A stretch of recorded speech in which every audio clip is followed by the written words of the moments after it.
Today, the proclamation of the Word of God in the book of Isaiah, chapter 58.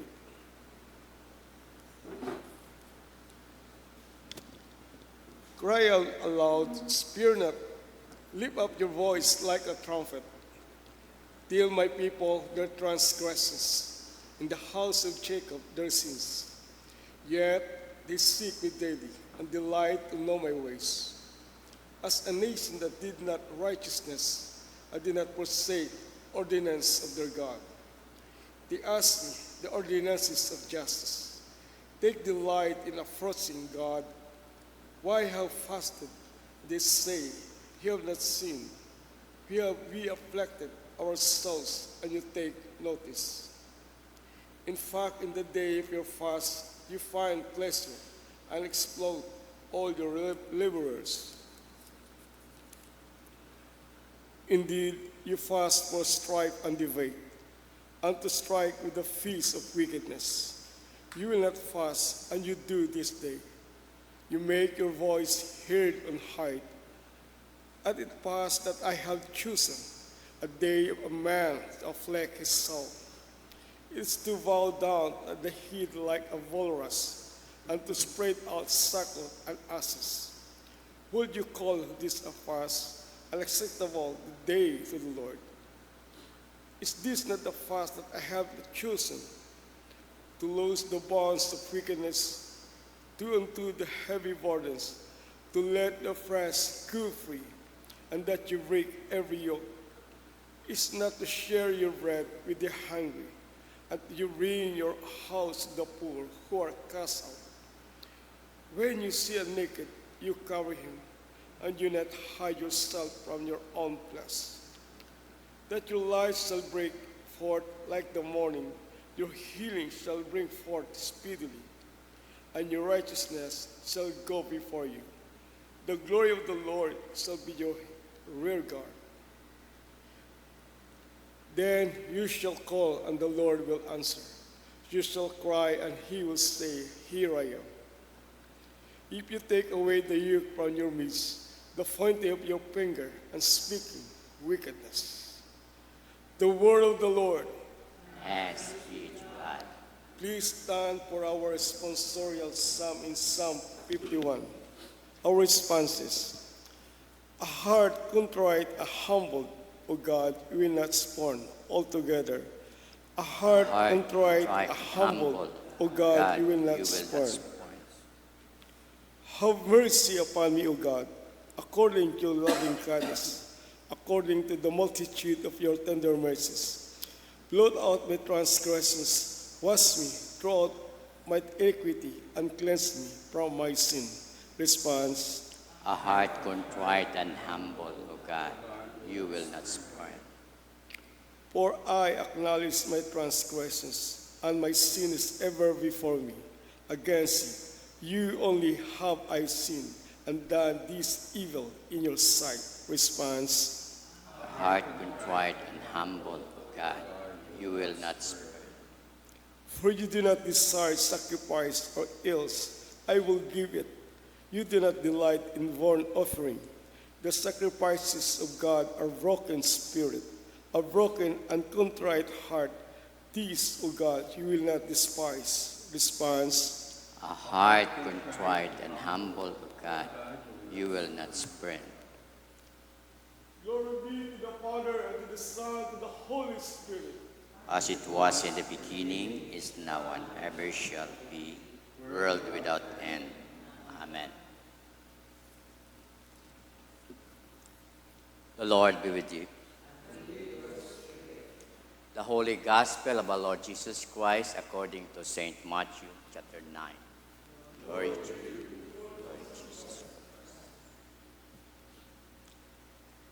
We are reading in Matthew's Gospel, chapter 9, beginning from verse 14 to 15. Then the disciples of John came to him, saying, Why do we and the Pharisees fast often, but your disciples do not fast? And Jesus said to them, Can the friends of the bridegroom mourn as long as the bridegroom is with them? But the days will come when the bridegroom will be taken away from them, and then they will fast. The Gospel of the Lord. Please be seated. Good morning. Once again, natin nabatian natin yung Gospel. And today is Friday, 2 days after Ash Wednesday. And pero ato yung Gospel hanungod sa pag-ayuno or pag-fasting. O rayang aton nga pagpuasa. Lenten season, raya rong aton nga obserbar, atong pag-check and balance sa aton nga mga tagipusoon, atong kabuhi. Agwan, daya nga rang ginahambay nga fasting, sa bilog naton nga ginaobra, kabigid sa rayang mga Lenten season. Fasting. Ang nga ni karas, mga disciples ni John the Baptist. Why? Why man na mga disciples man ni Ginoong Hesus ay what nagapas? Para sa manakamon. At karayang mga Pharisees nga naga-practice naman at practice. Naga-practice naman at fasting. Amat, magkabati. Musyon ka kaon. Di man ako, fasting man ako. About food, anang ginahambag garat na yung mga arayang mga disciples ni Jesus. Pangod, fasting means practice of abstaining from food and drinks. Purpose for spiritual and physical. But today, why we fast? Ano atong purpose? What is our purpose? What is our intention? Karabi sa rayang gospel, matag-o diyamang mo, pero abo mong explanation, abo ra nang ginapatungod kara. But today, abot katon, why kinahanga ato mag-fast or mag-ayuno or mag-puasa. Why? What is our intention? What is our purpose? Our intention, kinahanglan ako hambag, ga-fasting ako. Galihay, kung makaron sa mga henerasyon ay radang fasting ay ga-diet gali about as anda nga na yung physical nga maging manami andang gawas, but di ka ra ginapaabot katon ng spiritual nga kinahanglan naton nga mag-fast, ginahambay ka sa fasting nga reason to deepen our faith, practice self-discipline, seeking divine guidance, show humility, and express repentance. Rayat arong manatuod nga ato ni intention kung hamat nagapasting kita. Sa first reading sa Isaiah, magapaninggiton ng mga tao, Lord, cry, nagatangis sa pagpangamuyo. Lord, help. Mana, daya man nagapasting man na kami. Nagasuksok sandat mga dayang sackcloths, nagahugad sa ashes. But, pero Ginoo sayod na. Mana, haman itwa, wa nakabati, wa nagasabat, wa pabatya gud atong Ginoo sa andang ginaobra. Bangod sa andang intention. Heart. Sige man na kamong fasting, sige man akong pangamuyo, sige man. Pero it is The intention is for their self only. Saan na sarili? Wa. Bukon it true nga maging change andang sa sugod. Nangan ni hambagan ni kayo na sa first reading sa verse 6 nga. Inhambag ruminatuod amana nga pag-ayuno. Hayraya mana nga. Inyo mana nga i-free mana rayang mga hindi mana yung pagpakalisdan rayang mga slave. Rum mga ginagutom man napakanon ninyo. Rayat aron minatuod nga pag-ayuno. Food, yes, discipline katon. But how paano naton daya? Paalin agkun haman agkun hinuno. Bayan ni Jesus, may time tamana sa pag-ayuno. May time sa pagpuasa. Ano mana? Paano mana magpuasa man narong mga dayang bisita kuniya pa man narong bridegroom. It is not a fasting but feasting. Daya, pero man may time pagwaon man na riya rong bridegroom, pagkaroon man na rong time sa pag-fast. Pero ginapaabot ka ito't Ginoo about fasting. Not about impressing kung fast kita. Ay, not about impress naton no. Iba nga, hulit akon.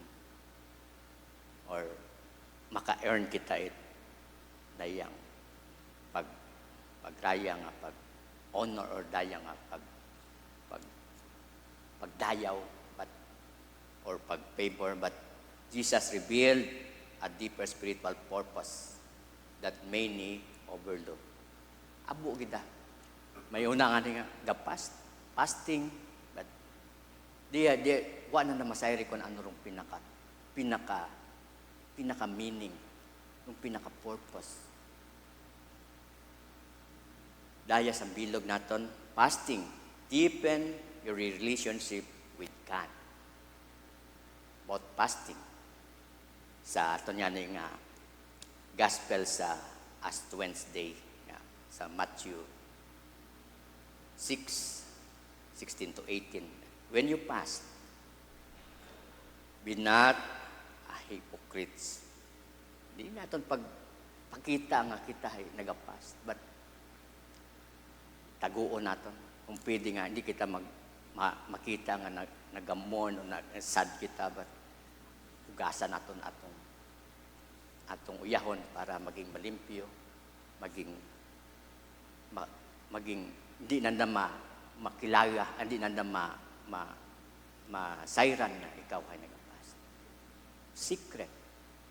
Raya rong ano rong changes, kung ano rong pinaka-deeper ni mo nga intention about it is help, fasting help nga mag-change sa aton nga heart, atong intention, atong motive, atong action, and self-discipline, disiplina sa atong nambay nga ka na sa first reading, not with only a ritual, buko niya mak-ritual, but it is in our heart, it is our intention that with closer to God, magagapit kita sa atong Ginoo.